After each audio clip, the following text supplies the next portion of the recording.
Hey guys, happy Halloween. I got to thinking earlier today actually about what it was like to have a physical disability as a kid and go trick-or-treating. We live in a neighborhood now where there are pretty much stairs into every house or up to everybody's porches, and I got to thinking about just the process of trick-or-treating. And I was lucky enough to have an older brother and a younger brother, and my mom would go and all of that, and they could help me up and down stairs.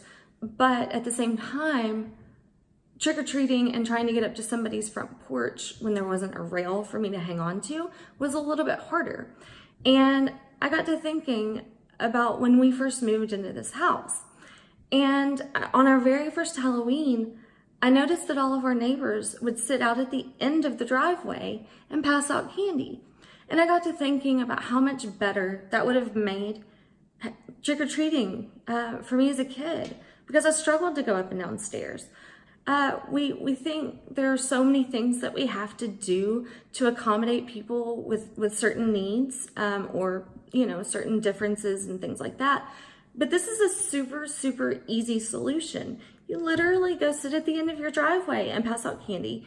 And the advantage of that is that you don't have to worry about if you have animals and the doorbell rings or somebody knocks and your dogs start freaking out like mine do.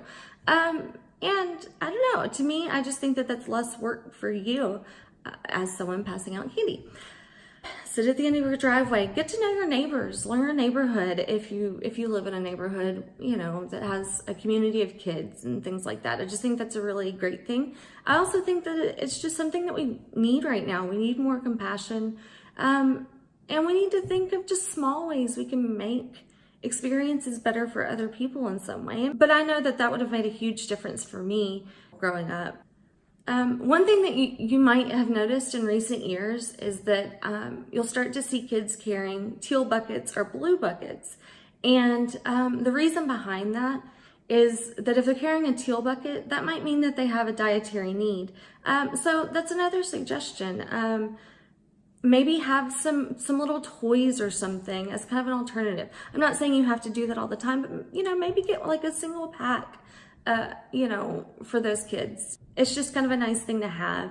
And then you'll also notice maybe sometimes blue buckets, and that typically is for children with autism. And the reason that they do that is because sometimes they might function at a different level emotionally or something along those lines. And so the blue bucket is just kind of a symbol of maybe the kid is a little bit older than the 13 and under, whatever you think the age for trick-or-treating should be.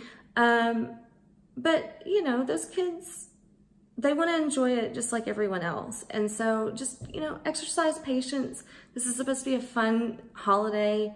And just think about what it would feel like if you were in that situation.